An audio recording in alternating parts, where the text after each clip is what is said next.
Okay, so now we're going to disassemble the machine. We've evacuated all the product out. We've flushed it with our water.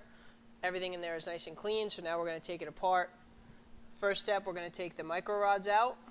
These are spring-loaded, so you're going to push up and out. Okay, now I already took 2 of these off, so we have 2 remaining.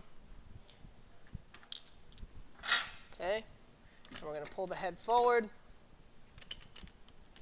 I'm going to set the head down over here. We're going to take these out. Now remember, when we pull these out and when we put them back in, we want the blades at 12 and 6. Okay, so we're sliding on the skis. So we pull this out, grab the blade from underneath, put this off to the side. Same thing with this one. Pull out, grab the blade, put it off to the side. Now you'll notice when I pulled that out, I was missing something. The shaft seal. Sometimes it may be left behind into the cylinder.